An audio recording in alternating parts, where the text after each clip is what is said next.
冒的意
Hello, hello, everybody. Welcome back. Let's see. Got about 20 of you guys back. That's good. Okay. Hope you guys had a nice extended break. Hopefully had a good Thanksgiving if you celebrated. All right. Start from the bottom of my list here. Alexis. Joy. Here. Okay. Jenny. No. Samantha. Here. Nice. Emma.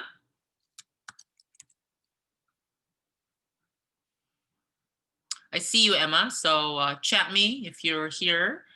Apurva. Hi, I'm here. Sorry. Beautiful, beautiful. Oh, also, I have a question. I know when I emailed you last week, you didn't see the doctor's note because I forgot to attach it to the email, but then I attached it below. Did you end up seeing it? I did see it. I did see it. How are you feeling? Recovering? I'm okay. Still kind of painful, but it is what it is. Yeah.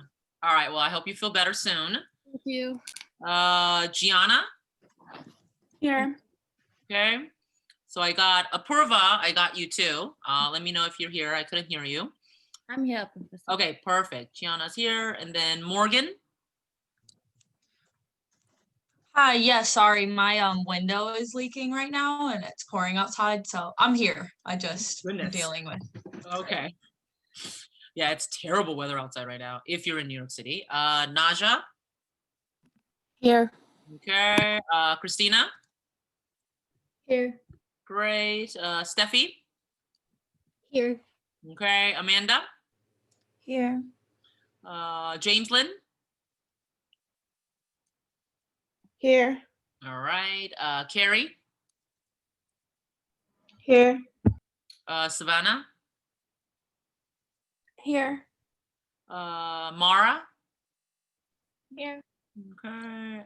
Emily. Here. Liam. Here. Great. Akili. Okay.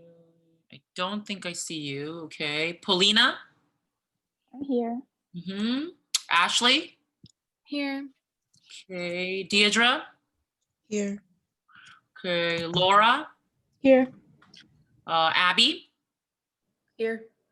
Okay. And then Alexis, I think I saw you come in, right? Yes, hi. All right. So last call for Jenny. Do I have Jenny here? Hi, yes, I'm here. Yes, I see you. Okay. And then last call for Akili. No? Okay. All right, guys, welcome back. Hope you guys had a lot of food, but maybe not too much food. I think I got a little sick from eating too much. I love how I told you not to eat too much and then I go ahead and do the same thing. Any fun dishes that you guys tried out? No burnt turkeys? I had a potluck kind of thing. Have you guys heard of, so I bought this thing called a Basque cheesecake, and I might be not saying that correctly. I think it's a Spanish thing. It's somewhere in the intersection of a flan, a creme brulee, and a cheesecake. And it's so rich, right? The top is burnt. It's so good. But you have like one like spoonful and you're like done. So I have a whole like half a cake left. I don't really know what to do with it, but it's pretty crazy. That was a new thing I tried this Thanksgiving. A fried turkey. It was only okay. Was it from Popeyes, like I told you, or somebody just? No, it wasn't. It was from like this hot dog place by us, but they like do a bunch of other food too. I don't know. It was okay. It was okay. Not very Yeah. good. It just tasted like turkey. Okay, that's not too bad. Christina tried poker. Oh, you mean like the game poker? I was like, I don't know that food. Nice, you tried poker. Hey, poker, it's all about stats. You know, so maybe you did okay. Poker's fun when it's only, you do with pennies or something. No gambling. All right, that's good. Trying something new is always good, guys. All right, so I hope you had some restful times.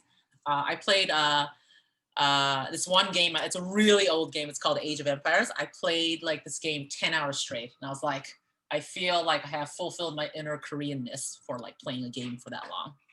It's a great Friday. Still did not win any games because I'm terrible at it, but that's okay. In that sense, I'm not very Korean, I guess. All right, guys. All right, so welcome back. Hopefully you are gung-ho to be back and like finish it off strongly, okay? So let's go ahead and do that. What I'm gonna do is, so we have quite a few things on the agenda, but it's okay if we don't finish it. I planned it so that we might do it today as well as next class, which will be in December, the next class, right? So we are going to try to finish up regression using today's class as well as Wednesday's class, okay? So hopefully, we might actually have to do one more class. So I think, but I don't want to go any further than December 7th to finish regression. And that's the last topic of our stats, stats 222 for sess14.1 for you guys. And then that leaves us with 1, 2, 3, 4 lectures left. And this is to respond to Steffi, your email. I was in the middle of responding and then I kind of didn't get to it. So I might have misspoken in a previous recording. If I did so, I apologize. What I meant to say is that the final is on the final day, according to the FIT academic calendar. So your final, because you guys are Monday, Wednesday class, your final is on December 21st. Okay, so I just want to make that absolutely clear that it is on December 21st, because according to the FIT calendar, last day for Monday classes is December 21st. So I believe we have one final class on December 21st. So that will be your final day for your exam. If for some reason the entire class, and that means everybody has to have time for it, the entire class would take it a little bit earlier because you want to kind of finish up the semester earlier, I can arrange that. That's definitely possible. But the whole class has to have no conflict whatsoever and be able to do it, okay? So, you guys let me know if you want to propose to take it a little bit earlier, and then we can take a little poll in Zoom and see if you guys can make it and we can do it earlier, okay? But Can I? yeah. Sorry. Go ahead, James. Can I take it a little earlier because that's my birthday? Oh. Okay, that is it sucks to take an exam on your birthday, right? But you could be done with it. Okay. Yeah. So James Lynn kind of wants to take it early. Savannah, did you raise your hand? Yeah, I'll take it early too. Okay, this wasn't not an open invitation to be like some can take it early or some can take it late. But okay, so it does seem like a few of you guys want to take it early. So this is what I'll do. I'll send out a poll. Okay, let's do this.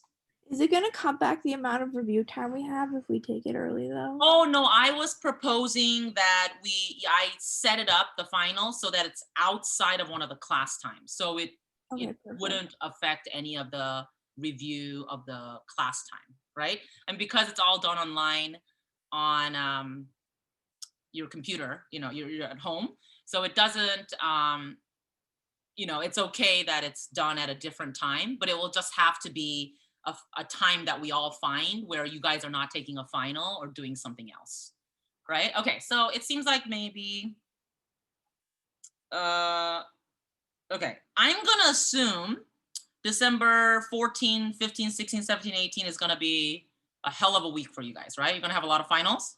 So probably that's not good, okay? I can even open it up to be on a weekend if you want. And that's a possibility as long as everybody is okay with it. Will people be open to that idea? Or if you basically I absolutely do not want to take the exam on the weekend, just put it in the chat now and it's fine. Don't worry. Nobody gets to hate anybody because technically it was supposed to be on the 21st. So, obviously I want everybody to be able to be happy with the final exam time. So don't feel free. All right, so Deidre feels like we should do it on a weekday. I think that will be better for you guys too. Who wants to take a stats final exam on a weekend, right? That sounds horrendous. And I'm a person who likes math, so, you know, it's coming from that. We can even do an evening time, like, you know, like a Friday, Thursday, Wednesday evening, so that it's not conflicting. Oh, you guys take evening classes too, though. Anyway, so what I'll do is I'll make a poll.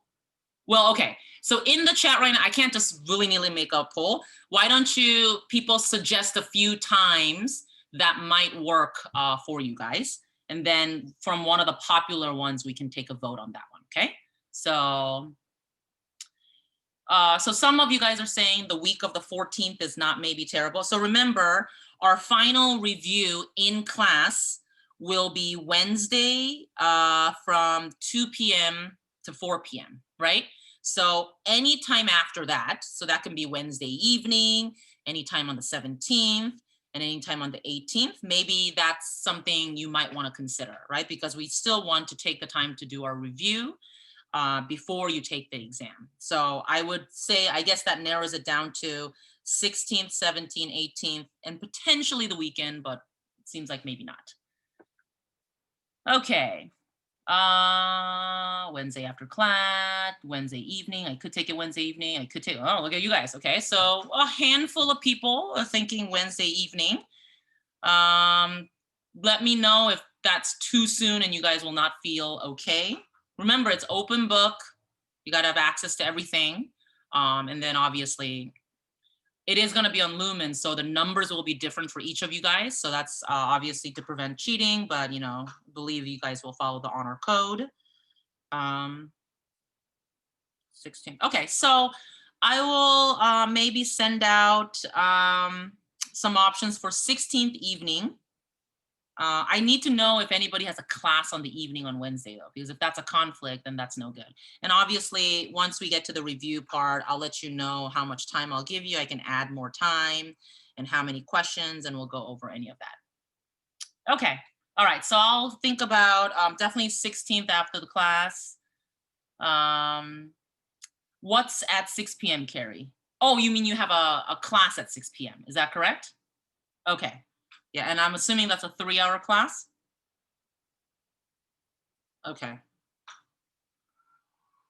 So were you guys who are like, I could do after class, do you guys mean like immediately? 2 to 4, so it can be like 4 to 6 or 4 to 7 kind of thing? Okay, all right, so that seems to be an okay time for the people who have responded. So let me send out that, and then you can, so if you want to, you know, protect your privacy of kind of not wanting to share your opinion, I'll send that out and basically you'll say, yes, I'm okay with that time.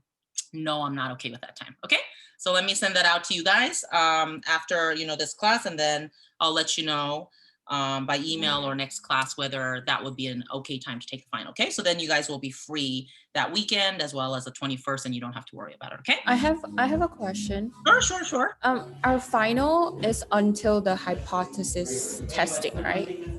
No. Regression. This topic. Okay. Regression. Yep. And we haven't finished it yet. So we're going to take the today, Wednesday, and possibly Monday to finish up the regression. So then it'll be all the way from the beginning, population versus statistic, all the way up to regression. Okay.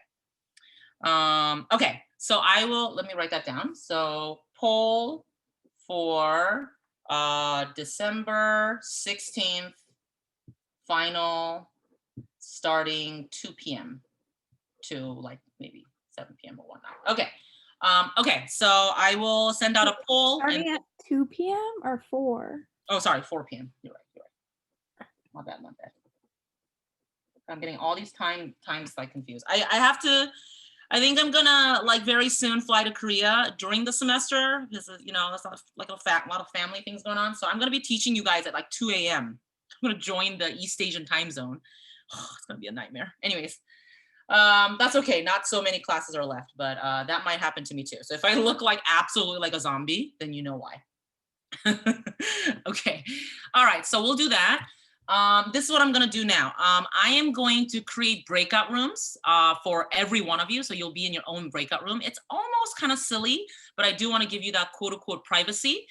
so that we can take time to do the student evaluations. I personally take those student evaluations very, very seriously, and this has always improved my teaching every semester. So I hope that you take the time to give me as much feedback as you can. So I'm gonna go ahead and do that. I know you guys are technically all in your own spaces, but I'm gonna go ahead and do that anyways, so that you can kind of be in your own breakout room, and I won't join the breakout room, and I will stay in the main room. And then when you're done, you can just come back, okay? So we'll do that, and then we'll immediately start with some review. I know, Morgan, you had some questions about hypothesis testing. We'll do that, and then we'll do all the regression stuff that I prepared for today, okay? So, but I'll make sure, obviously, we'll try to, end a little early. So, I never give you guys breaks in between. Okay, so let me just go ahead and create that breakout rooms. And so there's 23 of you guys, so I make 23 breakout rooms.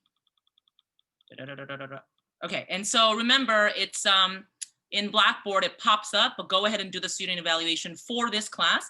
And if you have extra time, go ahead and do it for the other classes too, okay? So here you go. Go join your rooms and do that for me now.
Oh, Professor, I was in the breakout room, but it was just me. Yeah, you Okay. do student evaluations on your own. Oh, okay.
I actually had a question Sure. about our mod 6 assignment. Okay. Well, examples 1 and 2 I got. Okay. It was example 3. I think it was just because it was a little bit different like what we did. Okay. So what I'll do is, so I'm gonna answer some questions Morgan has about hypothesis testing, and then maybe we can go to your question. How does that sound? Yeah. Okay. Thank you. Yep. So I'll get that open and ready.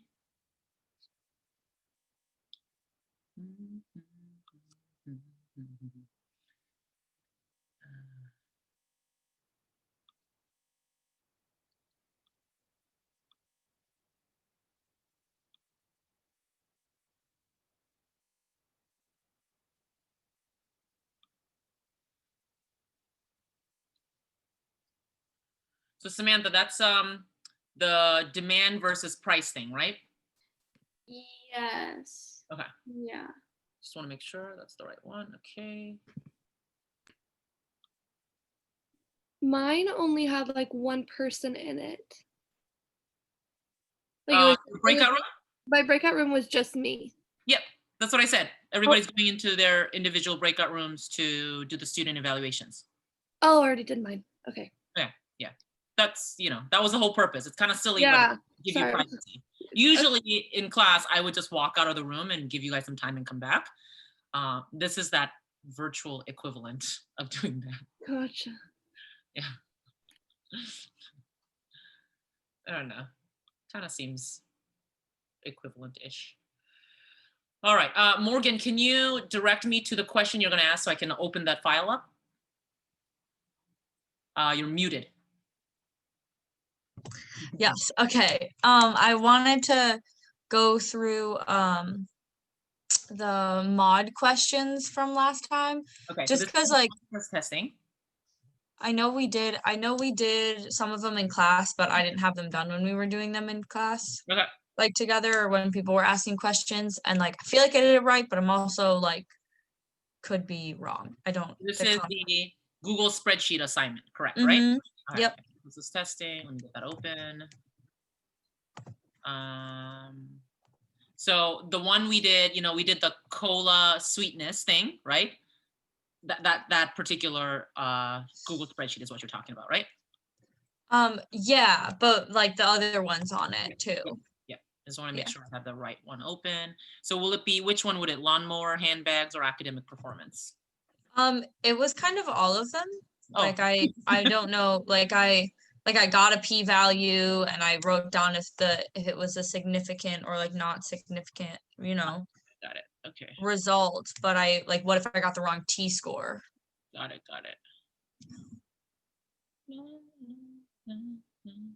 Especially with like handbags doesn't give you a significance, a level of significance. So like I went on the calculator and got like a p-value, but I don't know if I was supposed to do that. Okay. No problem. Let's see.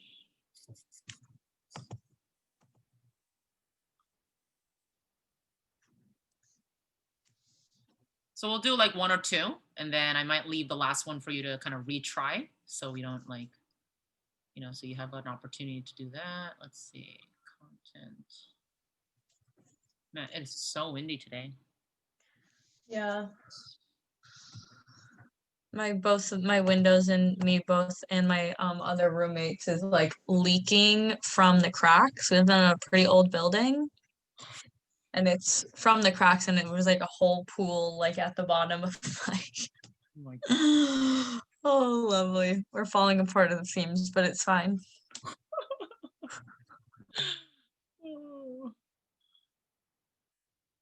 I mean, don't you have to contact your landlord if that's the case?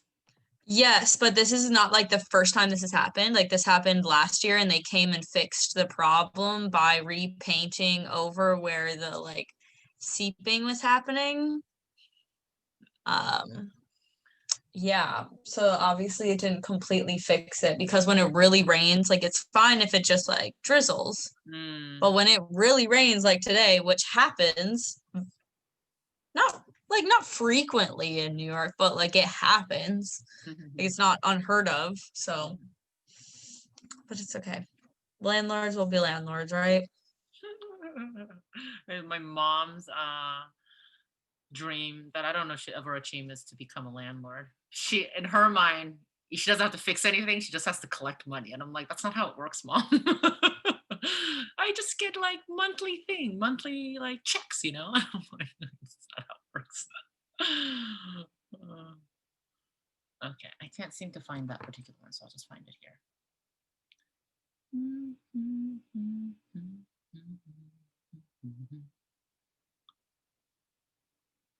That's why I didn't have it. Okay, you guys are 302. That's right. Okay, content. Let's see. A number of you guys are back. Oh, that's right. That's done.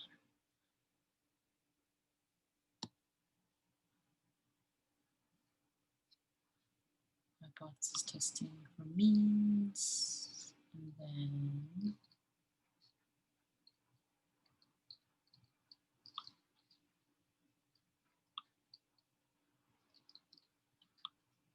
okay.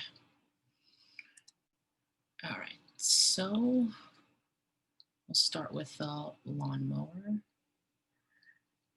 Okay.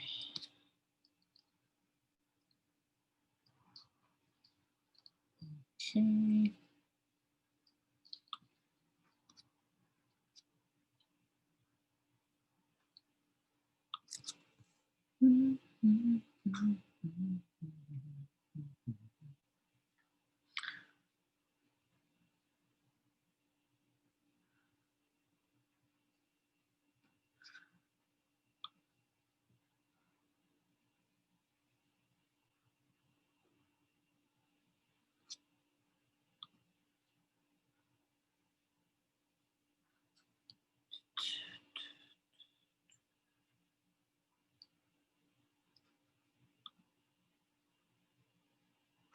Okay.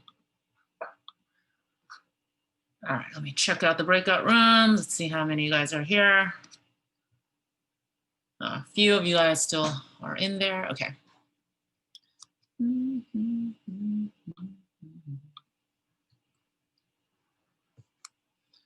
Zoom in for the Google spreadsheet.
All right, I'm going to, let's see. How many minutes do you think guys pass since I let you guys in these breakout rooms? 10, 15? Yeah, I mean, maybe if you put in the chat, press leave group when you're done or leave room when you're done. Cause like in Blackboard for other teachers, they bring us back. Like they have control to bring us back. We don't have control to leave. I can close the room and then it does a countdown in Zoom. Oh, so okay. it can be like, hey guys, let's try to wrap it up in the next few minutes if you can. Okay, I'll broadcast that.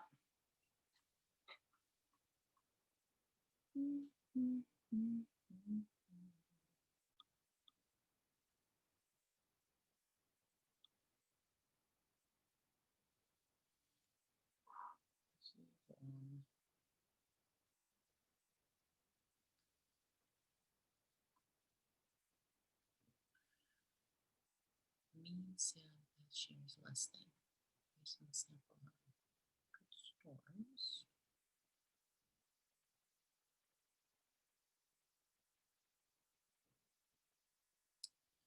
Duration of 702.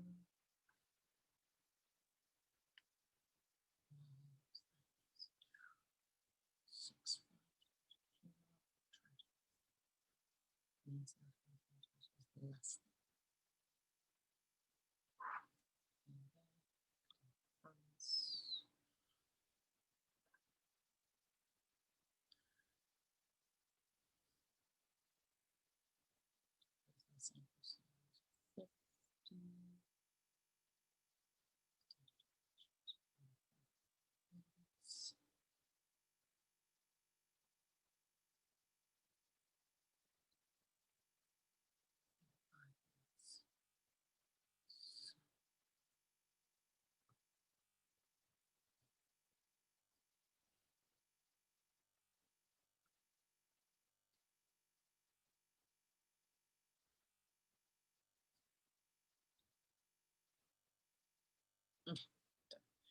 All right, let's see. So now I will actually close the breakout rooms in about a minute.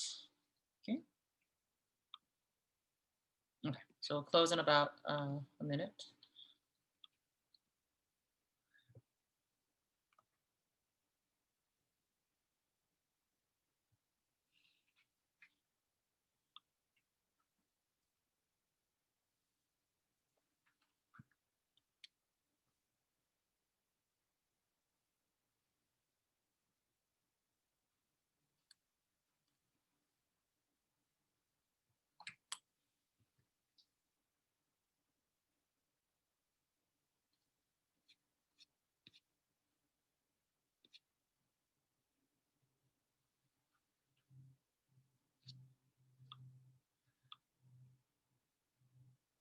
All right, so everybody should be back. Hopefully that was enough time for you guys. I didn't mean to rush you, but we do have quite a few things to cover today. So I wanted to make sure that you didn't miss out on those. If you need more time to finish it up later, obviously you can do it. But you know, all of your inputs are greatly appreciated. All right, so what we're gonna do is that by a request, we're going to cover a few of the Google spreadsheet assignments on hypothesis testing. So this is our previous topic. So let's see. If you guys can, so go back to Blackboard and unless you just want to watch, if you go to Blackboard, content and hypothesis testing dash means, there is a Google spreadsheet that says hypothesis testing dash means assignment. And so that was the one we're going to go over. So if you guys remember, we did the whether the sweetness will change for Coca-Cola, for example, like colas after storage. That was the question we did together in class. So that was Cola Maker. That was the first sheet, Cola Makers, and then there's 3 more sheets in that Google spreadsheet. And so we're going to start with the second one, lawnmower. Okay, so I'm going to go ahead and share my screen. Okay, and we'll start with that. So I'm zoomed in, so I think you'll be able to see it quite well.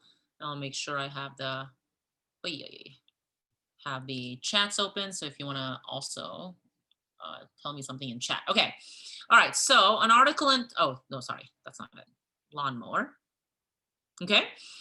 So inventor has developed a new energy efficient lawnmower, da da da da. He claims that the engine will run continuously for 5 hours or 300 minutes on a single gallon of regular gasoline. Suppose a simple random sample, remember that's the important word, sample of 50 engines is tested. The engines run for an average of 295 minutes with a standard deviation of 20 minutes. Test the null hypothesis that the mean runtime is 300 minutes against the alternative hypothesis that the mean runtime is not 300 minutes, right? Use a 0.05 significance level, okay?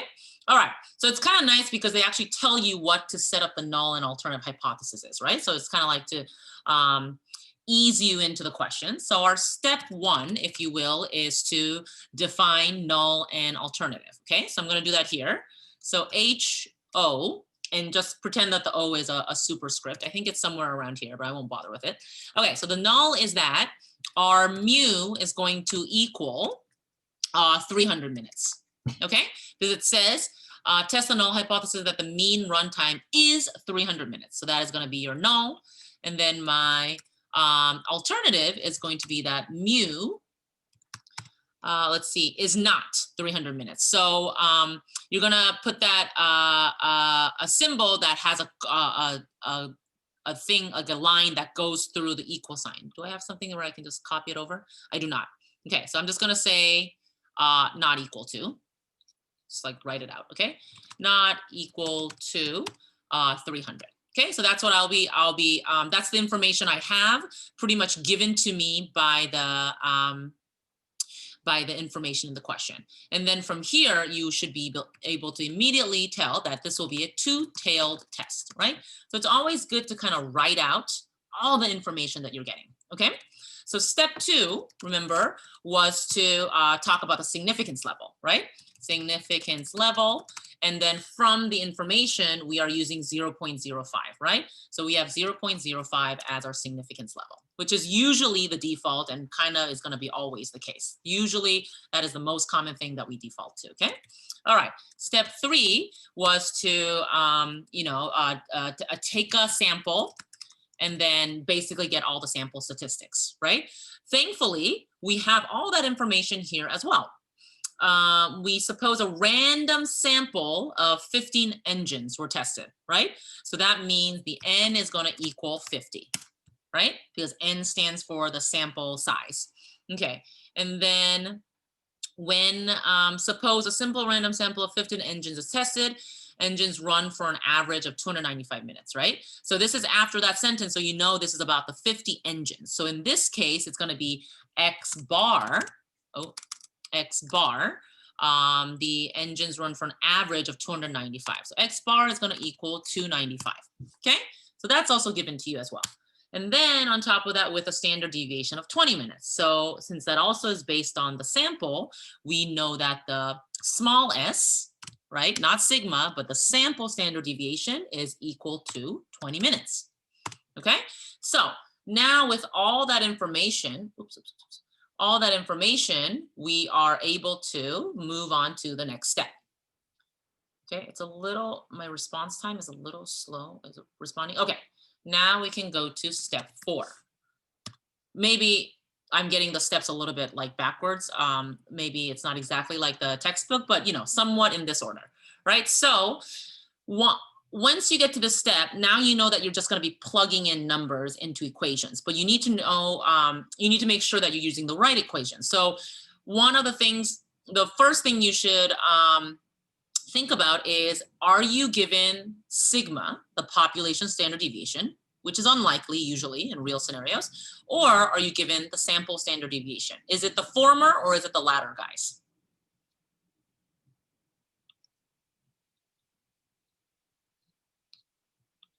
It's a small s. So is that the sample standard deviation or the population standard deviation? Very good. Yeah, very good, very good. It's a sample standard deviation. So that means that gives me information that I will be using the t critical value. Okay, so I'm going to be calculating the t critical value, and from that value, I'm going to use the t distribution equation to get my p value. Okay, so that's immediately what I'm going to be thinking. Oh, I hate this. Okay. value. Okay, so I'm going to go ahead and use that equation. So if you remember, on the top, it is the X bar, 295, minus the population mean, or basically not the population mean, but our null hypothesis, what we are assuming the population mean should be equal to. So it's 300. And then that's divided by, remember, it is the sample standard deviation we have. So it's 20. Oh, and I'm going to use that parentheses to make sure everything's inside. So 20 divided by, remember, it is a square root of the n. So the n was 50. Okay, I just done it enough times. Obviously, you have access to the equation, so you can just go find it.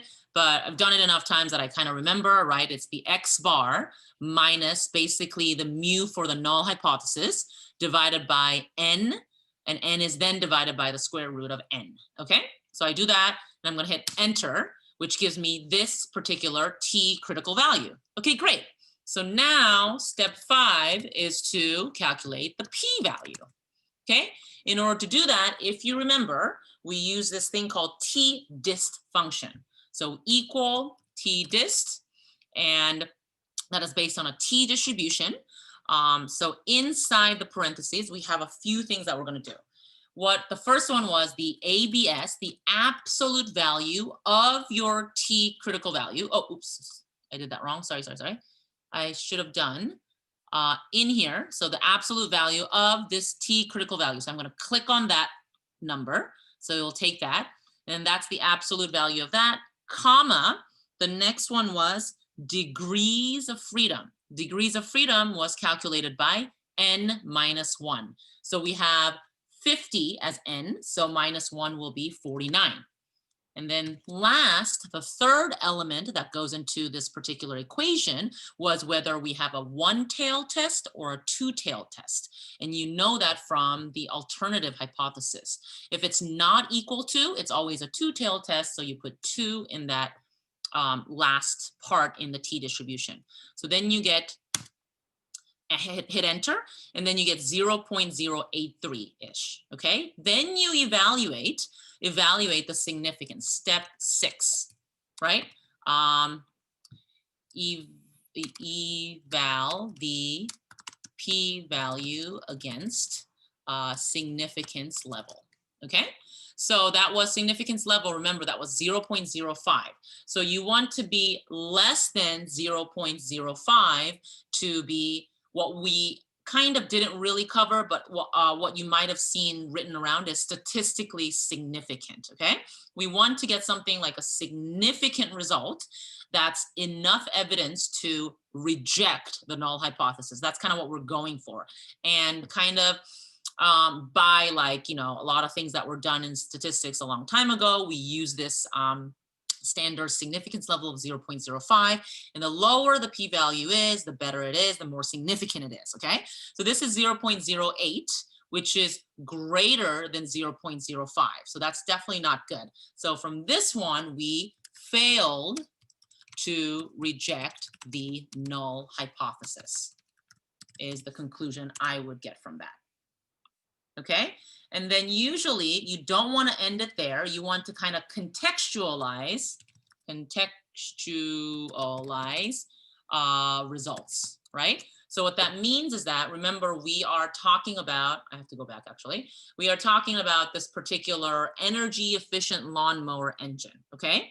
So the null hypothesis was that it is equal to 300 minutes, meaning that on a single gallon of regular gasoline, the engine will run 300 minutes. We wanted to be able to reject that because we think it would run maybe less or more or just not equal to 300. So what we're saying is that we do not have enough evidence. We do not have enough evidence to state that with, what was it? A single gallon of regular gasoline. State that with a single gallon of gasoline, we do not have enough evidence to state that with a single gallon of gasoline, oh God, I know, it's just like the lawnmower All right, so we don't state the with a single gallon of gasoline that the lawnmower will last, I think it was last 300 minutes. Wait, Professor, I'm a little confused because in the PowerPoint when it was talking about those numbers, so we have like our p-value is 0.08, so that's in between 0.05 and 0.1, and then that says there's some evidence against Oh, okay. the null. Yeah. So I'm confused. Yeah, follow that one. Sorry. Okay. There is some evidence to reject the null hypothesis. Yeah, so that's you're absolutely right, Morgan. If that's the textbook, so it depends on kind of like your research area. In my research area, usually when it's above 0.05, we just right away fail to reject. But in some communities, if it's close enough, and in this case, it's considered close enough, then you say you have some evidence to reject the null hypothesis. So I'm kind of defaulting to my research community, but this is totally fine. So there's some evidence to reject the null hypothesis. So then you can say we have some evidence to state that with a single gallon of gasoline that the lawnmower will continuously last. Some evidence against the statement that says something like that. Says with a single gallon of gasoline, the lawnmower will continuously last for 300 minutes. You know, that's a poor sentence. Obviously, I'm not doing the best with English, but you get what I mean, right? We have some evidence against the null is basically what it is. So you just have to contextualize that. Sorry. So Morgan, you're absolutely right. And let that kind of remind you guys, follow definitely the textbook. It's with a lot of things in statistics, things change over time. People are even questioning this significance level of 0.05, why that has to be like the golden standard for whether something's significant or not. But that's like kind of beyond this class, right? So we'll just usually stick to the standards. And if it's between 0.05 and 0.1, I believe, like Morgan was mentioning, and it says there's some evidence against the null, then that's what you will write. Absolutely. Okay, so this is kind of how you would run through the steps. I think in the textbook, it only does 4 steps because it combines few of the steps, but you can break it into smaller steps as you wish, like kind of I did. But the most important thing is to read something like this, and I'm sure this has been, you know, not the first time you read a very long text like based math question and you kind of had to dissect it. The very important thing is that you have to be able to write down the null and alternative, and then you have to be able to write out these information that's given to you. And with that information, the most critical thing that you're going to do with hypothesis testing is that, are you given the sample standard deviation, which is denoted by the small s, or are you given the population standard deviation, which is denoted by sigma? So depending on that, obviously with the small s, as in sample standard deviation, you'll be using the t critical value. And if it was sigma, the population standard deviation, you'll be using the z critical value. And based on that, you will go ahead and calculate your p-value, which is equivalent to area under the curve. And then, like Morgan was doing, you can go back to the textbook and see where your p-value exists between all those different categories and decide. There is little evidence against the rejecting the null. There's some evidence from rejecting the null. There's moderate evidence against rejecting the null. There's strong evidence, and there's very strong evidence. I think there's like 5 or 6 categories like that. You can place your p-value within those ranges and determine what the language you should use in terms of whether we're rejecting or not rejecting the null hypothesis. And then all you got to do is kind of replace some of those, replace the null hypothesis basically with the context that you're given. Okay, Any questions on that particular question? I think I might have missed a chat thing. Just give me 1 second. Let's see. If it's the population mean, you use norm. Yes, norm S dis to find the p-value. Excellent. Very good, Christina. Yes, that's absolutely right. Morgan, is the z critical value the same equation as before? No, we will be using the norm S dis as Christina mentioned. So Oh, sorry, is the this z critical value will be basically the same except that you don't use S, but you use the sigma where the standard deviation goes. And that's from the population. So the standard deviation wouldn't be from like a sample. Correct. Or like it would not be from the sample. Okay. Correct. So only that one number in the denominator will be different. And that's how you get the z critical value. But as Christina mentioned, when you're going to the p-value, you will be using norm S dist as opposed to the t dist, right? Because in t critical value, you use the t distribution, and the z critical value use the norm S distribution, because z critical values relate to the normal standard distribution, which is a z distribution. Yes, excellent, very good. Let's see, it's the population mean. If you is the z critical, did I miss any? All right, so Deidre was asking, I thought the format for the conclusion was different when we use a significance, like significance fail to reject or reject, and when no significance of is present, we use a sum moderate. So yeah, so Deidre, you're absolutely right. That's what Morgan was mentioning. Go with the textbook. It's just my particular field. We don't really use this sum or moderate.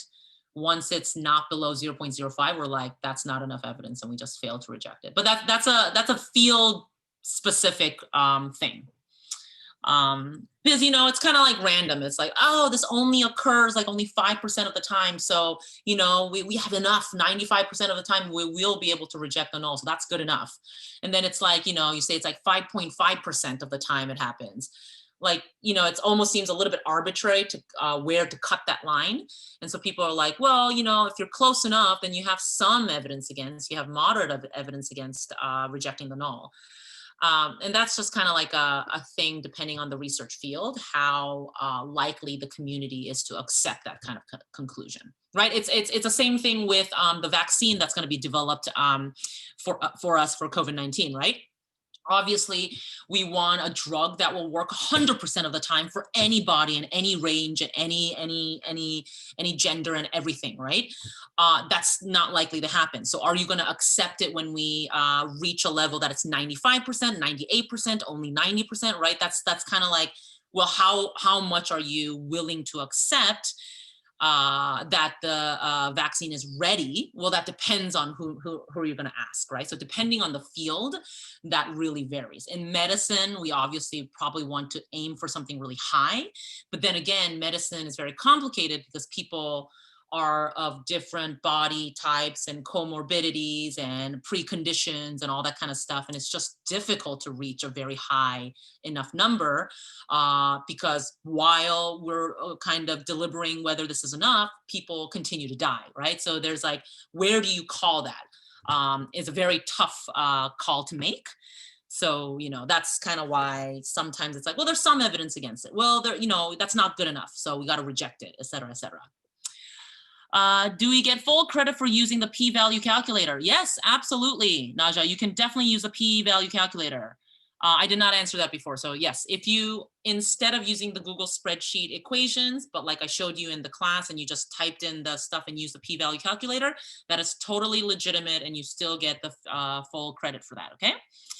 And for the two-tailed is do not equal and one-tailed, yes, correct. So the two-tails is when it's not equal to in the alternative hypothesis, and it will be one-tailed if it's greater than or less than.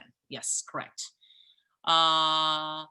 You did not get the right answers with the calculator, so make sure that you were correctly selecting one-tailed versus two-tailed. I wonder if that was the issue. Okay. Yeah. And whatever your comfort level is, guys, whether the P calculator is more straightforward to you, or you're one of those people, I'm like, if I start in Google Spreadsheet, I want to stick to Google Spreadsheet and only stay in here, then you do this Google Spreadsheet option, okay? All right, what is the difference when you have a right tail test? Are you subtracting the T critical? So the right tail and left tail test is, as you will see, let me show you an example in the Google Spreadsheet. It depends on what the question is asking. Okay, so yeah, maybe academic performance is that one of those where it will show you meantime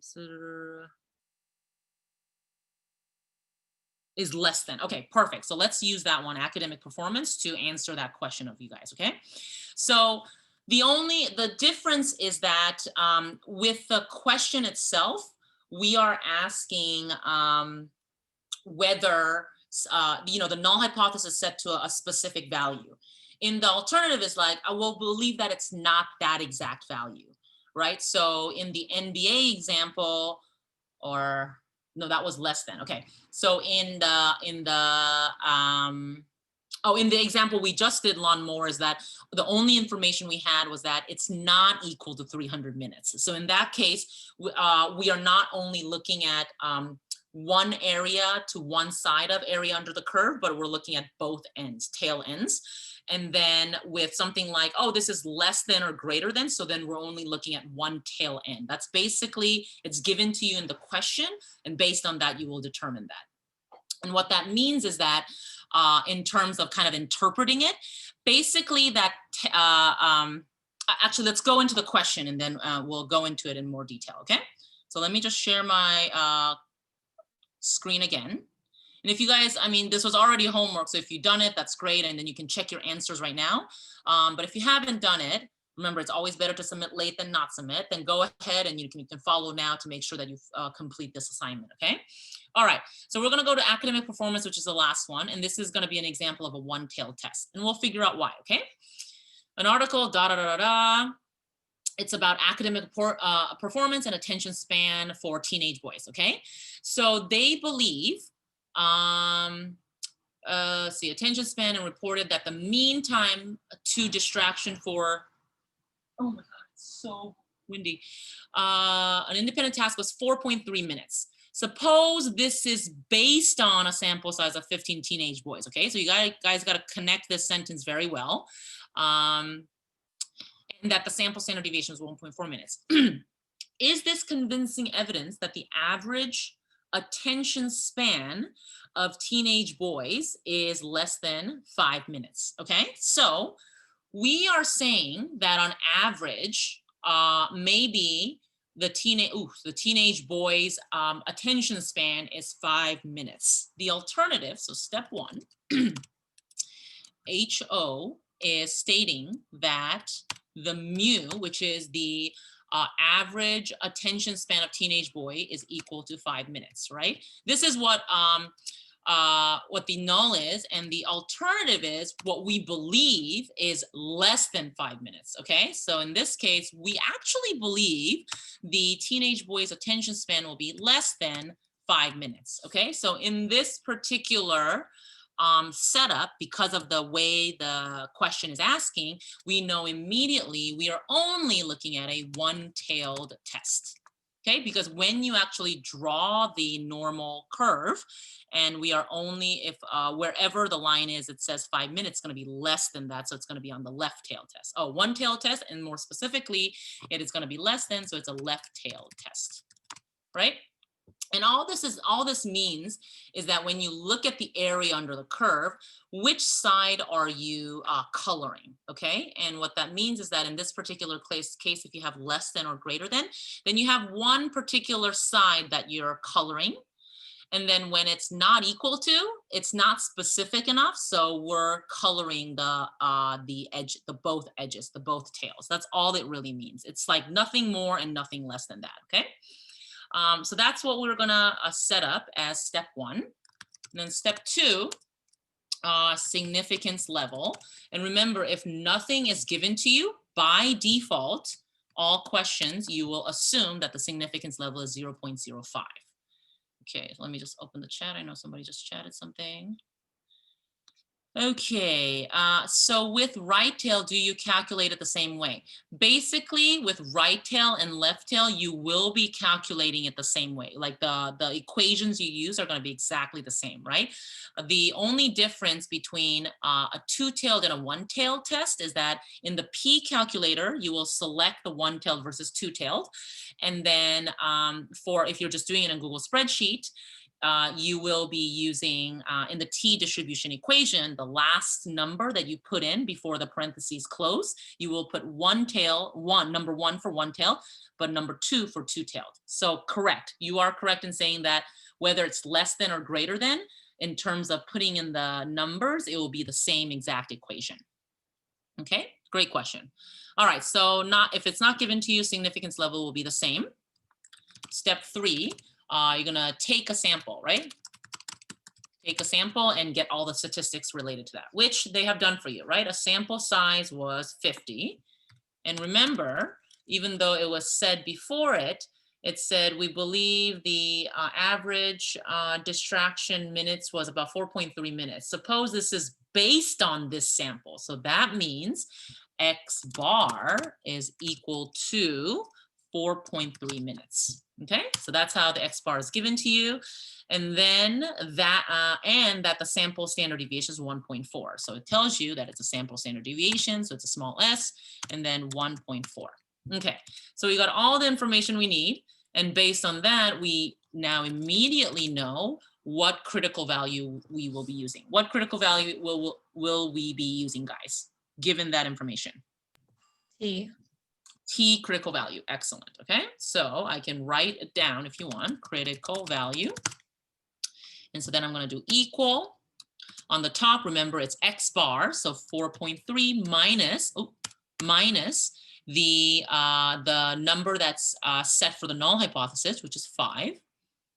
And then divided by, and I'm going to put the whole thing, the denominator, into parentheses, and it's going to be S 1.4, the sample standard deviation, divided by square root of 50 samples. And remember, you close that for the square root function, and then make sure you have the parentheses for the denominator, and then I have a separate parentheses for the numerator. Okay, and so that's my T critical value. So step 5 is the p-value that we need to calculate. So since we have a T critical value, I'm going to do equal T dist.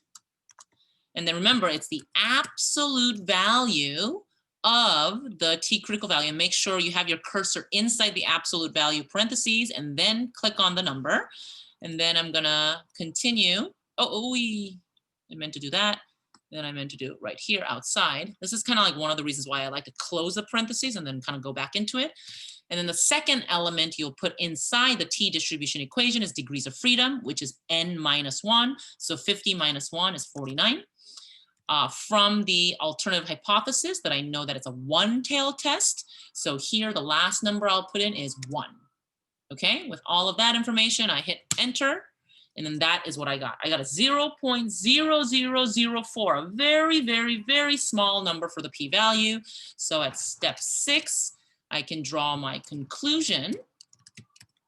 And that will be that we have, is it strong evidence or very strong evidence, guys? Strong evidence. It says very strong. Okay, very strong. So we have it's a really good result. We have very strong evidence to reject the null. Oh, wait, no, I'm wrong. You were right. It's just strong. Okay. We have strong evidence to reject the null, so contextualize it. So and that means that we have more evidence for the alternative hypothesis. So we have strong evidence that the attention span of teenage boys is not equal is equal to 5 minutes. 5 minutes. And another way you could write this is that we have kind of strong evidence to believe that the teenage boy's attention span is less than 5 minutes. That's kind of also acceptable. We can't like completely just say that we accept this is true, but we have more evidence now to accept the alternative hypothesis. Okay. So that's how I would do that one with a one-tailed test. Any questions? Alexis, Naja, 0.05 is the usual. Yes, that is the default significance level unless another one is written in the question. But The significance level can vary, guys. Yes, depending on, again, depending on the research field. So like something like medicine, maybe they want to be stricter. So they would use a smaller significance level, maybe like 0.01, because they would want to be even more certain that a vaccine, for example, will work like pretty much most of the time. Right? So the significance level definitely can vary. And depending on the field, that's going to change, right? You can imagine in an area where the significance level could be a little bit looser, something like vaccine, you don't want that to be true. But I don't know, I'll give a stupid example. What's a stupid example? Like maybe, I always go back to apples. I don't know why. Maybe in terms of how sweet the apples are, you know, it doesn't matter that, you know, if there was like 1 million apples produced, you don't really care. Maybe 5% of them are more mealy and not sweet or something. That's a stupid example, but you know what I mean? Like it's a little bit less of a concern that an apple might not taste good as opposed to a vaccine not working, right? So depending on the research field, your significance level definitely could change. By default, most people use 0.05, but depending on the field, it might get stricter, meaning that it'll be a smaller p-value, and only when the p-value is less than that significance level, it will, you know, reject the null hypothesis, or in other cases, it might be a little bit looser. I have a question Yes. pertaining to that. What happens if the p-value is greater than the significant level? Can that happen? That can happen, right? Yeah, so like we were doing in the lawnmower example, the significance level was 0.05, and what we got for the p-value was 0.08. So again, depending on the field, in my field, that's like not enough evidence, right? So we cannot reject the null hypothesis. And based on your textbook, because it's just kind of like a general like handbook, if you will, it is saying that there's some evidence, like we could be mildly comfortable in rejecting the null hypothesis. So that's the conclusion you will make. Again, depending on the research field, that might be acceptable. Be like, okay, yeah, I think I'm comfortable with enough. I would say that's enough evidence to like reject the null. And some people are going to be like, no, that's not at all enough evidence to reject the null hypothesis. So if p-value is lower than the significance level, it is safe to say we can reject the null. Correct. So usually kind of grossly generalizing, if the p-value is less than 0.05, we can comfortably reject the null hypothesis. Yes, correct. Very great questions, guys. So this is kind of going to relate to actually what we're going to do today with something called a statistically significant result. So this is a phrase that we use a lot in research, you know, like you get a sample and say that, you know, like I was, another stupid example. I need to come up with a better example.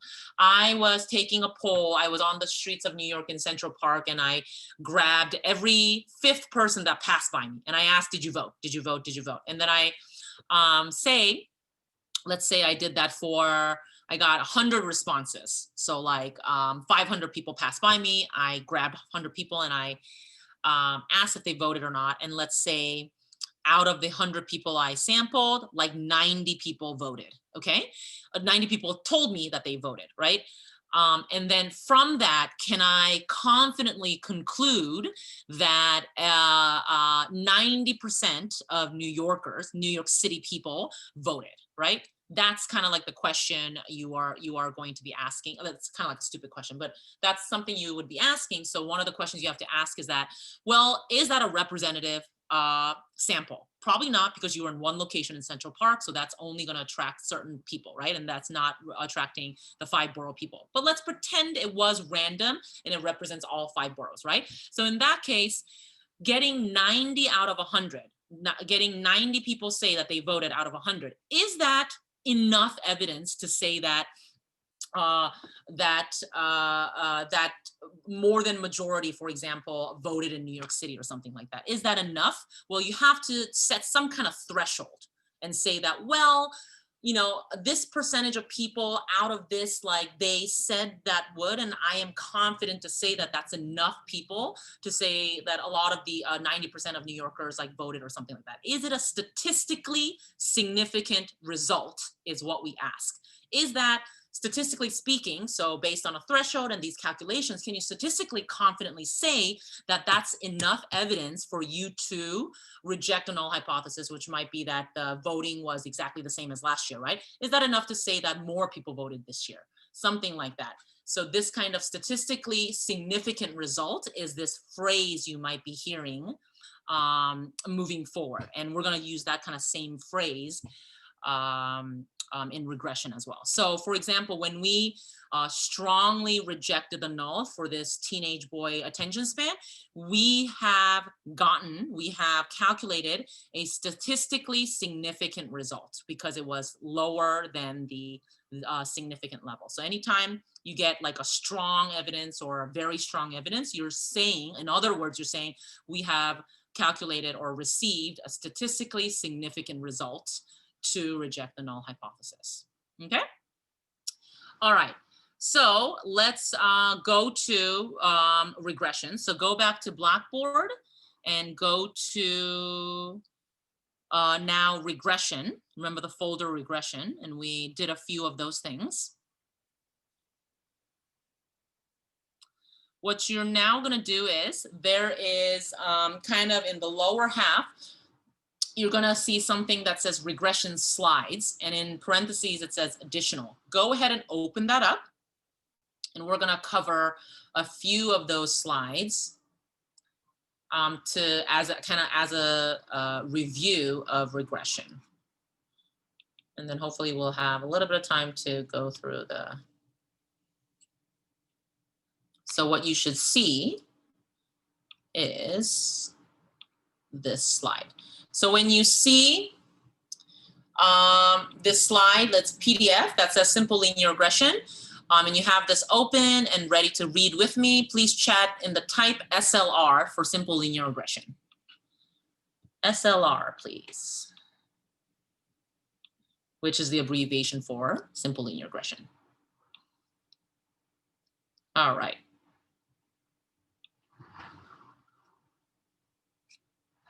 All right, beautiful. So a lot of you guys have it open. So simple linear regression, you don't really have to worry about that terminology. I briefly mentioned it last week. When there's only one X variable, we call that a simple linear regression. And when there's multiple, we call it a multiple linear regression. But we're probably gonna only talk about simple linear regression in this class. So that's the one you're like thinking about, okay? All right, the first paragraph, Savannah, could you read that for us, please? Simple linear regression is a statistical method that allows us to summarize and study relationships between two continuous quantitative variables. Yeah. Continue, please. Yep. One variable denoted X is regarded as the predictor, explanatory, or independent variable. The other variable denoted Y is regarded as response, outcome, or dependent variable. Very good. So this is actually from my upper level stats course, the slides that this is. So there's a little bit of more, a lot more information than you need to know. But basically, you will know from the Y equals MX plus B. That's kind of like the basic basic kind of formula we're building off on. And all you need to know is that there is an X variable and then there is a Y variable. We call the X variable, the most familiar terminology will be independent variable for you guys, but another word we use is predictor variable. And the reason is because this is going to help you predict Y.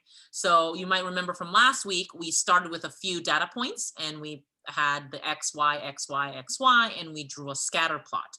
And then based on that, we drew a regression line, and then we could plug in an new X value to get a Y value, and that was the prediction, right? We're making a prediction. So X is a vehicle to make predictions. So it's predictor variable, meaning that it helps you make a prediction, okay? So that's all that means, okay? All right. So the Y variable is reserved for the variable we want to predict. So this is the actual prediction we're making. And X variable is helping you make that prediction. which is why it's called a predictor variable. So it's a little bit confusing, but we do call the X variable predictor variable. Okay. All right.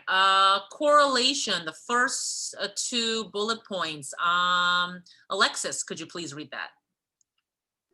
A scatter plot can be used to show the relationship between two variables. Pearson's correlation coefficient is used to measure strength and direction of the association linear relationship between two numerical variables.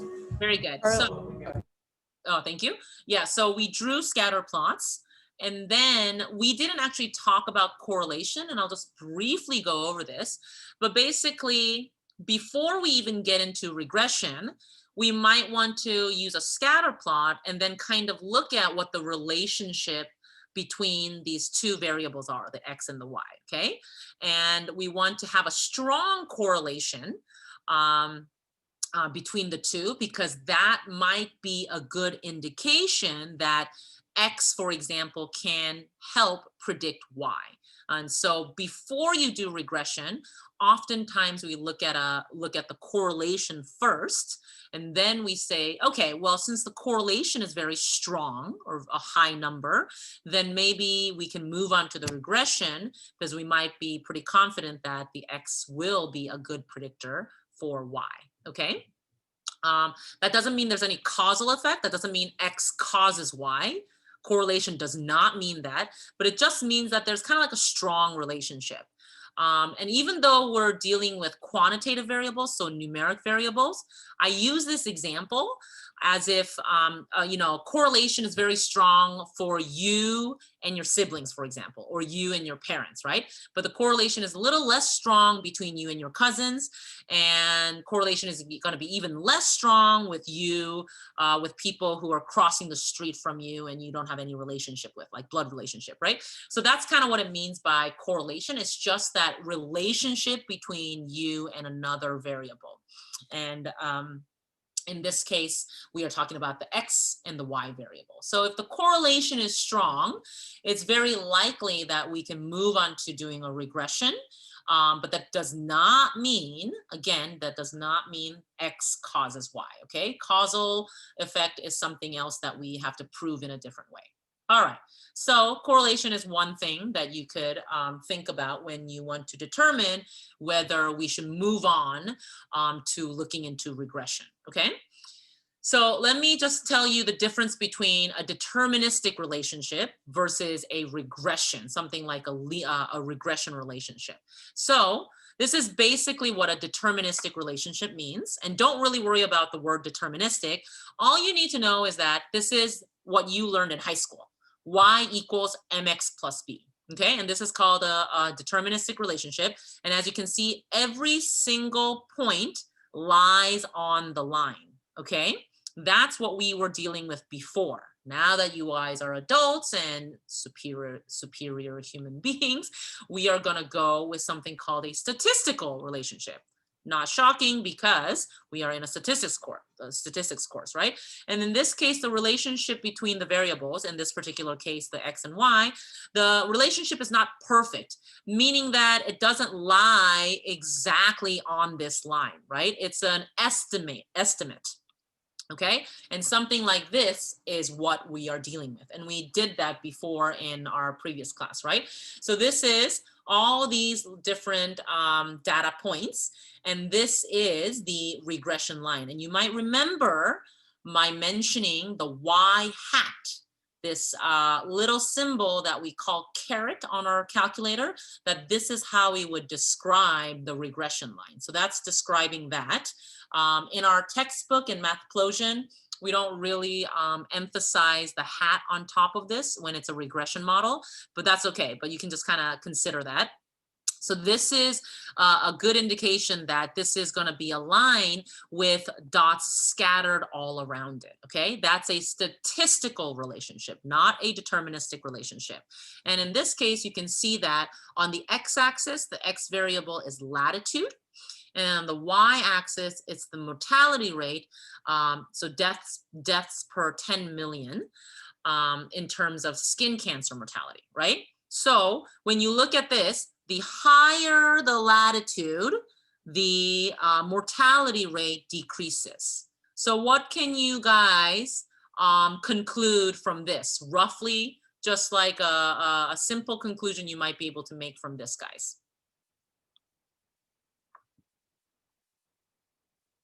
Anybody?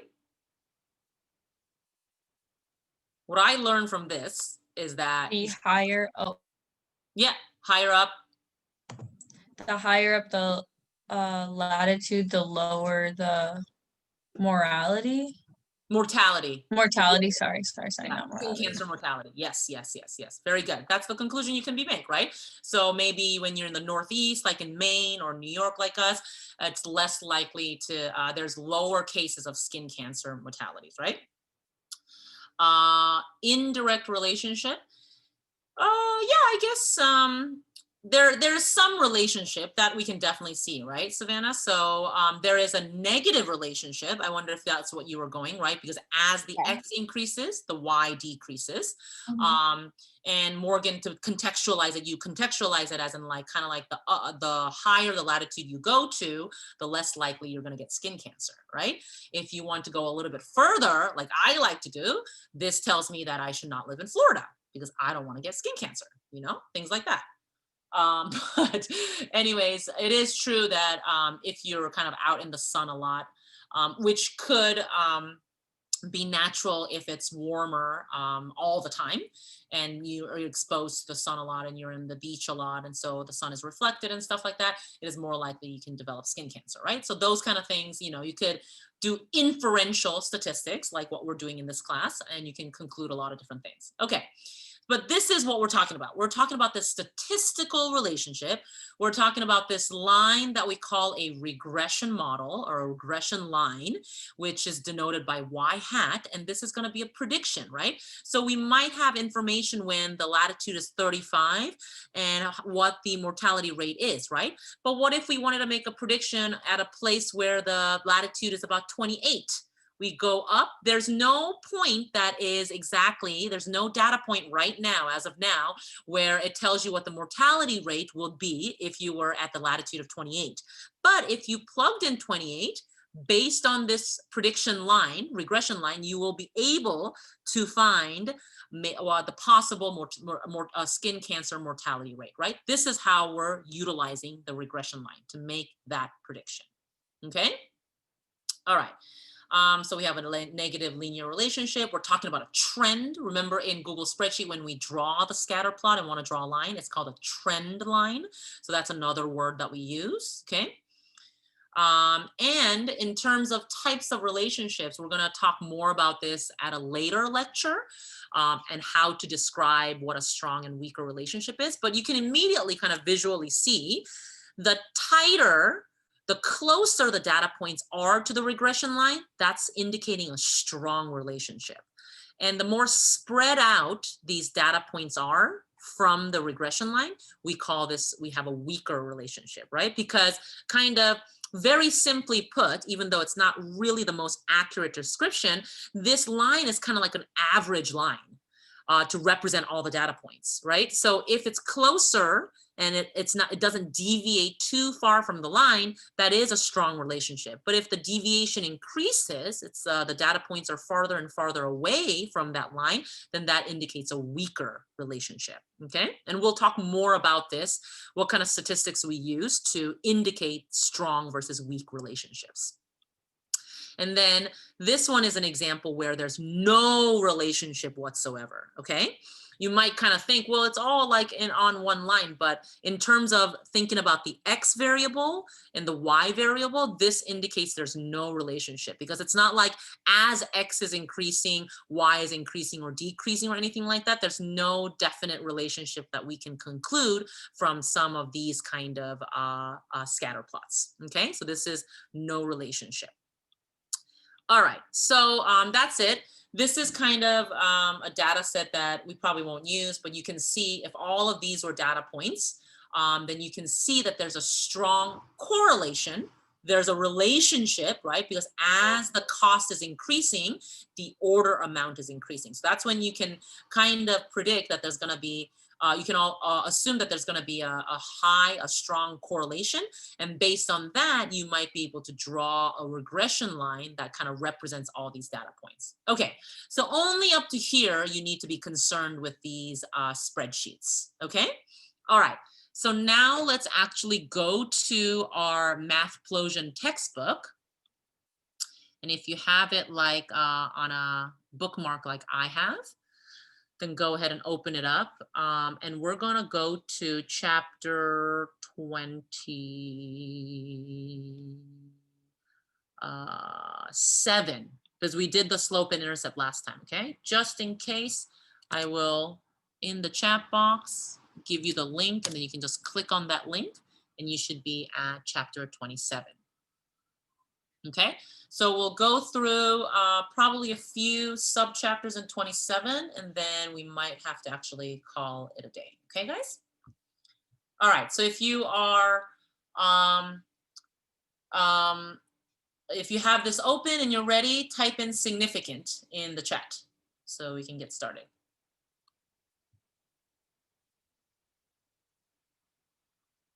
All right, 2, 4, 6, 8, 10.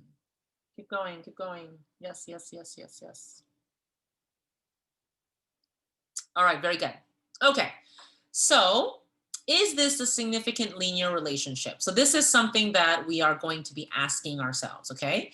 When I say significant, yes, we are kind of talking about the statistical significant phrase I was referring to, but we'll get back to that. If that doesn't make sense yet, that's okay. All right, we are going to kind of see, when we look at some data points, can we basically, do I still have it? Can we basically say there is some relationships, right? Whether that's a strong relationship or a weak relationship, that's like the next question. But hopefully we can find this strong relationship, which is a statistical relationship, a statistically significant. Another way to say significant in stats is strong relationship, okay? And a significant linear relationship, linear from line, and that's from this line that we're going to be drawing, the regression line, okay? So can we say this? So look at this example here.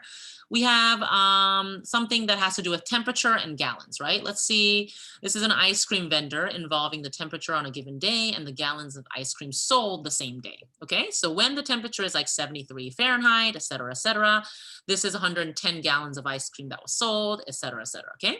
So we have 3 data points, and let's go ahead and draw those 3 points, and then we might draw a regression line.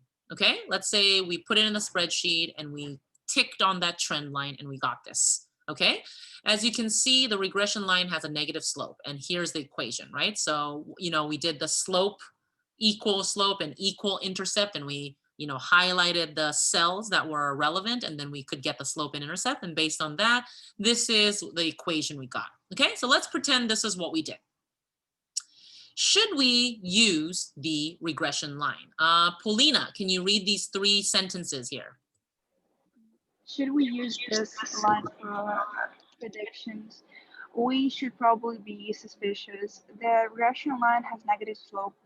This says that as temperature goes up, the gallons goes down. That sounds wrong, actually. We accept it to be the other way around, right? Good. So this is another thing you should be careful. You know, when you read these questions, you know, they're not just their, you know, they're made up questions, but, you know, you can use your knowledge that you have of the real world, right? Usually when the temperature goes up, ice cream sales tend to increase, right? That's what we know from just living this life, living the real life that we do, right? So when you get something like this, that the ice cream sales are decreasing as the temperature are increasing, I mean, it could happen. It's not like it's impossible, but maybe you should be a little bit suspicious, especially because you only have 3 data points, right? This is so few data points, okay? So one of the things you can do is that you can look at more data, right? You don't want to look at 3 different points, but you want to look at other temperatures and other days and other years, et cetera, right? You want to have more information.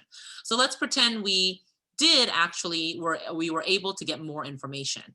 And then when you plotted it, remember, these are the 3 that we started with, However, once you plot more, all of a sudden, what we thought was a negative relationship is now an upward trending positive relationship. Okay, so this is why we need to be careful when there's not enough data and we don't want to like really quickly draw conclusions, right? Inferential statistics is a great tool, but you want to make sure you're making the inference correctly, right? So now things look quite a bit different. And now we know that with more than 3 data points, we're looking at a slightly different trend. And this kind of like actually fits our assumption that usually when it gets hotter, the ice cream sales probably go up, okay? The original data did not show the full picture. And this does happen when you don't have enough data and you kind of too quickly draw conclusions. This can happen. And this does happen in the real world a lot, which is why we need to be very careful when we do inferential statistics, okay? All right, taken by themselves. Mara, could you please read that?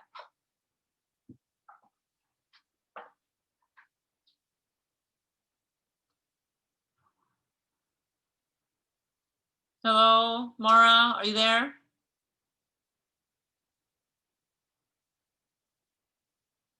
Okay, if not, Carrie, could you read that for us? Sorry. Okay, I'm here. My mic was just having issues. Sorry. Yes.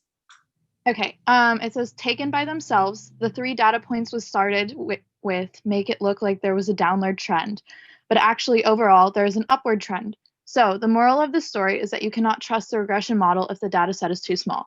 Very good. So this is why we're learning this, is because we want to be able to confidently go ahead and draw a regression model or calculate a regression model. But when we don't have enough data points, we might not be able to go ahead and say that right away. Okay.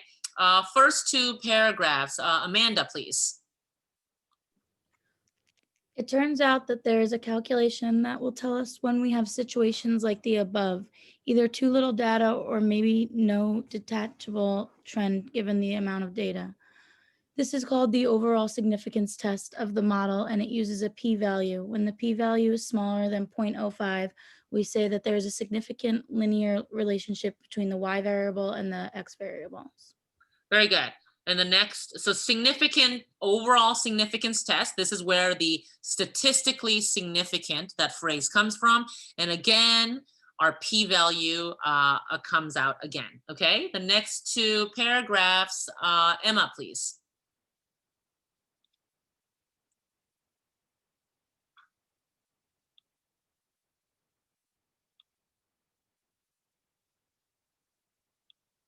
Emma, are you there?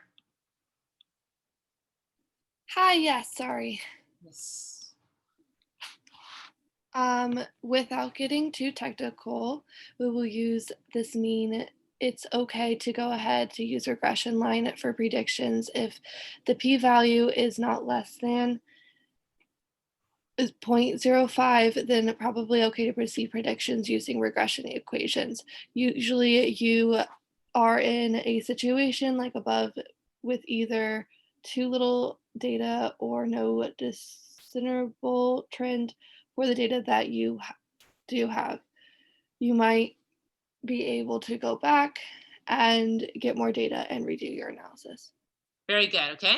So basically, we want to have a statistically significant result. We want to be able to have enough confidence to be like, okay, this is kind of good to do a regression analysis, right? Draw a regression line and calculate the slope and intercept and make that regression line, okay? We don't want to be in a situation where there's too little data and or where we can't don't have a discernible trend, right? We can't clearly see a trend. That's not going to be a situation we want to we don't want to end up in a situation like that. Okay, so test for overall significance of the model, and this kind of lines up with what I was saying about kind of like my field is that if the p is less than 0.05, right, the default kind of threshold or significance level, then there is a significant linear relation. There's significance and we can move forward, okay?